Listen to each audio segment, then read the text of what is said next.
It's Elton John night on The Masked Singer, and we finally meet Group B, 4 brand new competitors, and one will be unmasked. Let's talk to Masked Singer.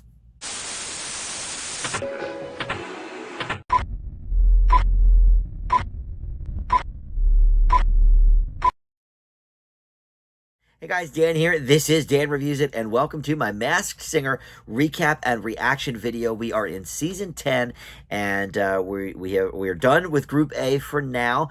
We are meeting Group B for the very first time tonight, and as always, you know, the Masked Singer kind of changes the rules as they go along and changes how they're doing things. So Group A, when we first met them, had 5 singers. Then we got 1 wild card. And then the third time we saw Group A last week, there was no wild card. So I don't know how they're going to do Group B. I don't know if, because we're starting with 4, we're going to have 2 wild cards coming. I really don't know. But in any event, this was the Elton John night. That was the theme. And we're going to launch into the specifics here of it in just a moment. First, though, let me welcome you into Dan Reviews It. Thank you for finding this video. We do the Masked Singer recap and reaction videos every single week that the Masked Singer is on. We've been doing this for many, many years, since season 3. And you can, you know, if you want to go back and check out some of those old videos. But listen, I do much more than The Masked Singer on my channel. I have tons of TV and movie reviews that are unrelated to The Masked Singer. So if you're, you know, wondering whether you should go out to the theater, you know, on a particular weekend, or oh, I heard about this streaming movie, is it any good? You know, come to my channel and check out the review and see what I think of it. So the most important part, though, I think, of the Masked Singer videos I do are the comments. You guys in the comments are eagle-eyed viewers and certainly catch things sometimes that I miss. So let me know in the comments what you think of the people that I'm picking for this crew here. The Hawk, Husky, Royal Hen, and Tiki. That's who we're going to meet tonight. I will say we still have, you know, some question marks in Group A. The Gazelle, I think we are going with Janelle Parrish. The Samore, did I switch it over to Ashley Parker Angel last week, or am I still going with Kevin Richardson? No, I think maybe I did switch to Ashley Parker Angel last week. The Cow, I am going with Neo. Although, and you guys in the comments have not really come to a conclusion on this either. The Capitol Records thing, he was talking about how there's a picture of him hanging in the Capitol Records hallways. Neo is not on Capitol Records, so I don't understand what that clue is, and unfortunately nobody in the comments last week could kind of fill me in. So that one is still, I think, the biggest question mark, but vocally it sounds like Neo. All right, so for these ones, I'm pretty confident on 1, maybe I have an okay guess on 2. 1, I have no clue. And I do think I probably know who is going home, who is under the 1 mask. I have it narrowed down to a couple. But let's start with the Hawk. We're going to go in the order that the show went. Robin Thicke opened up the show, by the way. It's Elton John themed, so he busted out an Elton John classic. And I'll tell you what.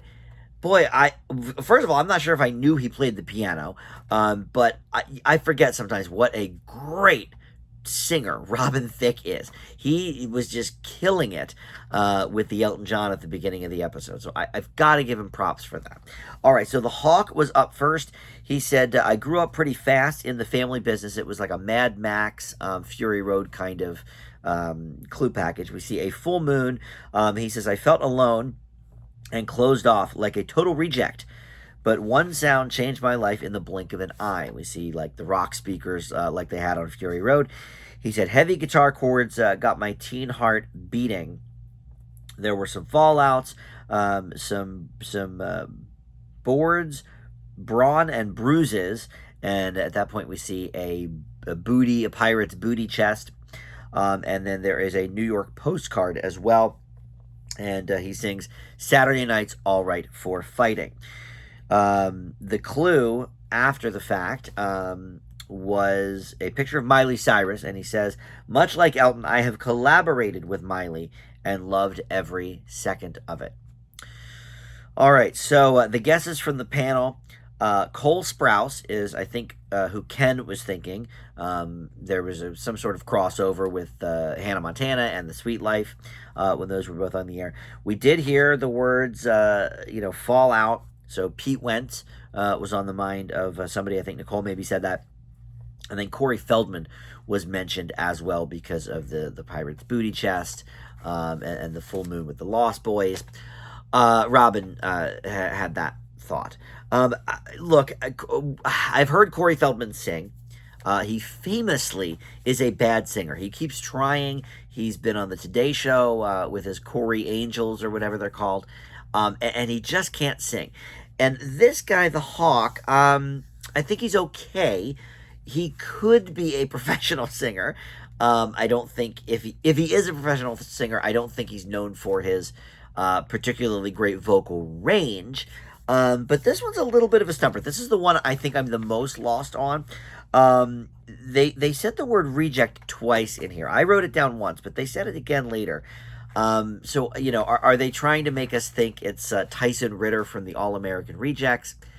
That talk about not a household name. Yeah, people might know the All-American Rejects. Do they know who Tyson is? Probably not. So I think that's probably a miss. Certainly Pete Wentz has probably collaborated with Miley Cyrus at one point. I don't think that's his voice, though. I think this is somebody who is possibly not a professional singer, which, look, if it is Corey Feldman, then I stand by what I said, because I think this guy can sort of sing, but not really. So I don't know. I mean, Cole Sprouse certainly has collaborated with Miley. Mitchell Musso was the brother or something on Hannah Montana. It could be him. I know he was recently arrested for something or other a few months ago, but they taped this, back like in the spring. So I wouldn't know his singing voice, but I think that clue is a little too on the nose for Miley Cyrus. Somebody that like starred with her. I think this is somebody that has to have had like sort of a one-off collaboration. And she has performed with so many people over the years. She's really made a good name for herself. So I don't know. I mean, Cole Sprouse is not a horrible guess. I grew up pretty fast in the family business. That could be, a nod to him growing up as a baby and as a young child on many different shows and movies, including, being Ben on Friends. And he was, the kid in Big Daddy, along with his twin brother. So that sort of makes it a family business, right? So I don't know. I'm not sure what some of these other clues have to do with. There's no Riverdale clues that I can figure out. That would be Cole Sprouse. So it could be Dylan Sprouse too. I mean, he was on. Actually, that might be a better clue because there's no Riverdale clues. Boy, I don't know. I mean, maybe this is one of the Sprouses. I don't think any of these are correct. So I definitely need some help in the comments from you guys on this one. I guess for now, I will say Dylan Sprouse. That's the best I'm going to come up with. All right, next is the Husky. And he says, like the Husky is a majestic creature, so am I. And we see a crying emoji sort of frozen, in the ice there. And he said he had a strange effect on the female of the species when I first hit the scene. They showered me with love, and sometimes they're under things, meaning bras and underpants and stuff. And we see a merry-go-round at that point, and he says, I was alone. I was a family dog, more, about focusing on my own brood than the spotlight. We see Mother Nature at that point, who we will remember was Vivica A. Fox in a previous season. And then I think there's something like sticking out of the ice at the end of the clue package. It looks to me like a chocolate bar. I'm not sure if that's true, but that's what it looks like. The song was Benny and the Jets, and the post-song clue was one of the mysterious Men in Black came out on a one of those little 25-cent kids rides at like the mall that's a little rocket ship, and so he was being a rocket man, much like Elton John. And Husky says, I skyrocketed up the charts and landed on this platinum album. Okay, so the clues from the panel include babyface from Jenny because she saw the crying emoji. Little bit of a baby face. Babies like to cry. Not a terrible guess. Babyface, certainly a good singer and has some platinum records. Terrence Howard was said by, I think, Robin. That's okay. He's certainly worked with Vivica A. Fox before. And somebody else that has worked with Vivica was mentioned by Ken, Morris Chestnut. And that's not a terrible guess either. I mean, these guys can all sing. Terrence Howard, I don't think has any platinum albums though, and I don't think Morris Chestnut does either. So I sort of rule them out. I'm actually going a little bit different on this one, but I think I've matched the clues pretty well. So this person did star with Vivica A. Fox. He has not been in a ton of movies, but one of them was Juwanna Man, which was in the early 2000s, and Vivica A. Fox was in that. Also, the chocolate bar at the end, he was in a strip movie. I think it was called Chocolate City. I'm not positive on that title, but it was something with chocolate. So if that was a chocolate bar that I spied at the end of that clue package, that could be it. But I think most importantly here is his big song, Pony, which is the merry-go-round stuff. I think this is genuine. He clearly has a lot of platinum albums. I think his first 3 or 4 records went platinum. So that is going along with that. He was in Juwanna Man with Vivica A. Fox. His big song is Pony. We saw the merry-go-round. I'm telling you, I think this could be genuine. So maybe, I don't know. We will find out. But let me know in the comments what you think of that guess. I don't know. Nobody on the panel thought it, but to me, Terrence Howard and Morris Chestnut do not have platinum albums, so I sort of rule them out. All right, let's move next to the Royal Hen, and she was the one voted out this week. So we will go to the Take It Off after I give you the clues on this.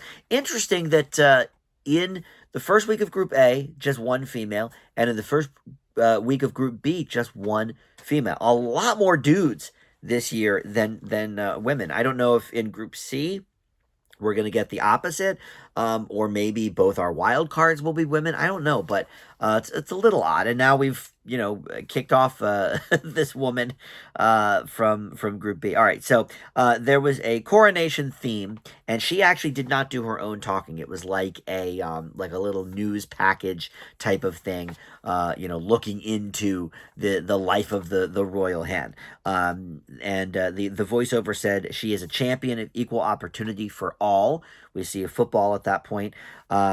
She is a voice for the voiceless, and we see a brown bear.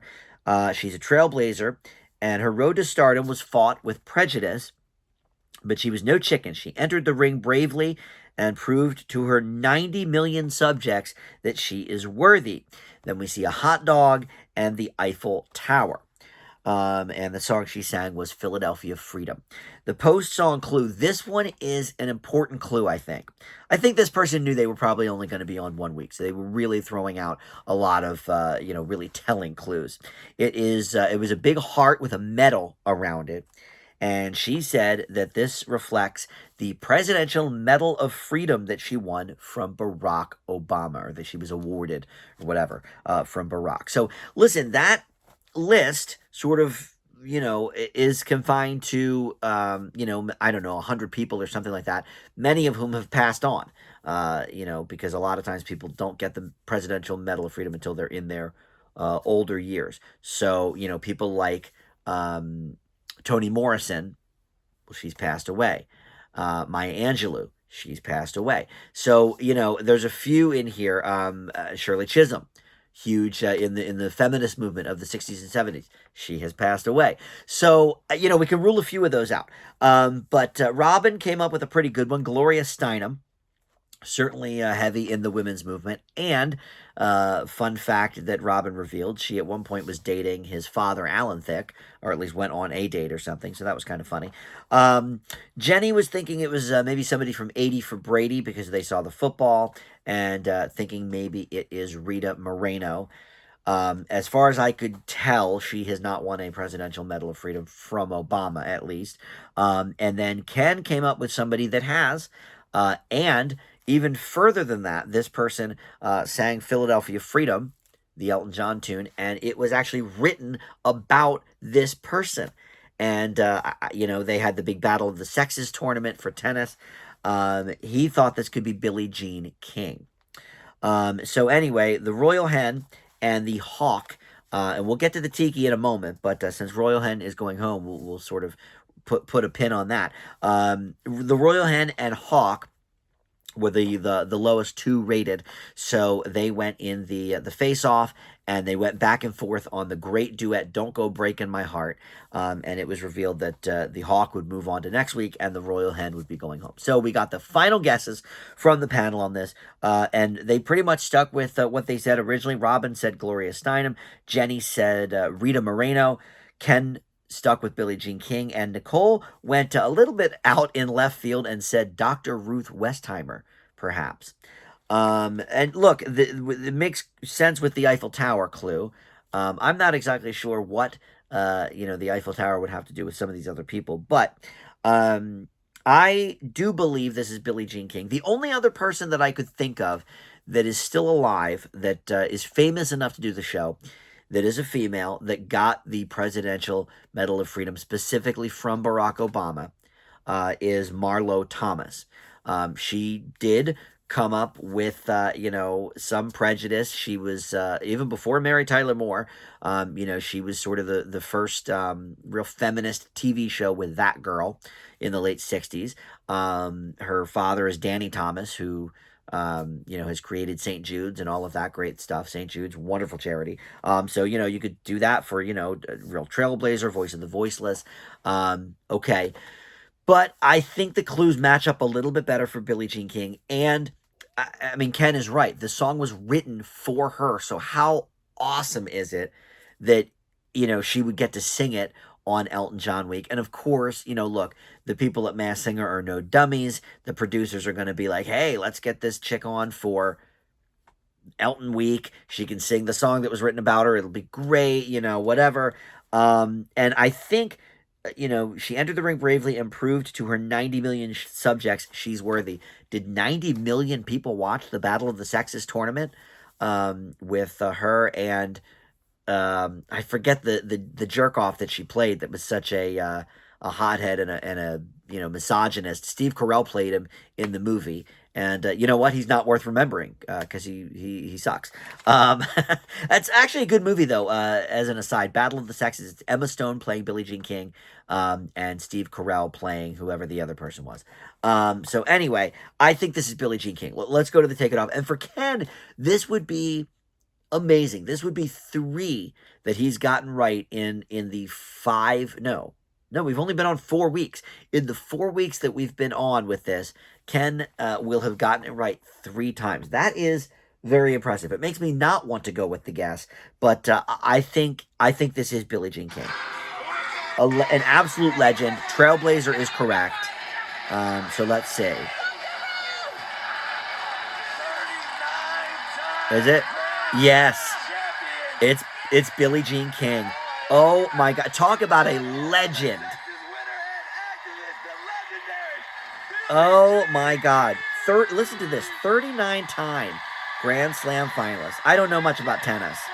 But boy, I know her. I know her for sure. And she is huge on the pride stuff. She does pride parades. Yeah, she's always been an activist and everything. I love that she did this show and got to sing her song. The song that was written for her. I just love it. It was great, but it is so hot.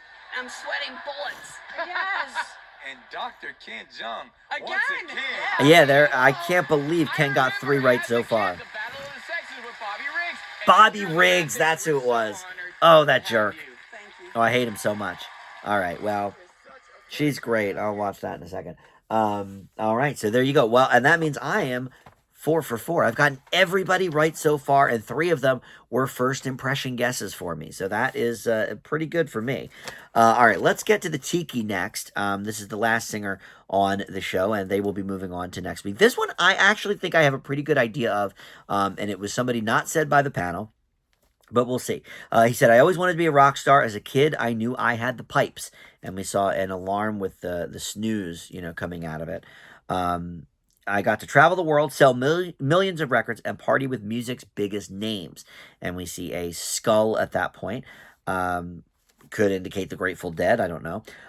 He said, but I got myself in a lot of trouble for being a stiff. What is this? Stiff drink with a loose mouth. I think that's what he said. My handwriting is a bit scrawled because they go so fast with the clue packages, but I think that's what it says. I rubbed people the wrong way. I feared my career would be poured down the drain. And at that point, we see a monkey with a party hat on it. And he said, I cleaned up, went out on my own, and showed that I'm still at the top of my game. And the song he sang was Goodbye, Yellow Brick Road, one of my favorite Elton songs. Boy, there aren't too many bad ones, but that is a really good one. All right, and the clue afterwards, I guess that's why they call it the blues, which is another Elton John song. And he said, if you're feeling bluesy, you can come to me for a good laugh. And that is the clue that sealed the deal for me, and I'll explain why in a moment. But the guesses from the panel, John Stamos, because of course he played with the Beach Boys, obviously rock royalty, and the Tiki would be maybe a little indication of their Kokomo phase. David Lee Roth, which actually, I don't know who said that on the panel, but that's actually from the clue package. Before they started singing, that's actually who I thought it was. All of the clues really mashed up, I thought, with David Lee Roth. But here's the thing. This dude can sing. David Lee Roth cannot. If you have ever seen a video of Van Halen live or David Lee Roth solo live, he more like scat sings and kind of talks the lyrics to the songs because he can't really sing that well. He does not have a good voice. And listen, I love Van Halen. I love David Lee Roth solo stuff even. And I think he's a fun guy to probably pal around with, if he could put his ego in check for a minute. But he's not a great singer, and this dude is a good singer, for sure. So I don't think it's David Lee Roth after I heard the vocals. And then Robin thought it could be Robert Plant from Led Zeppelin.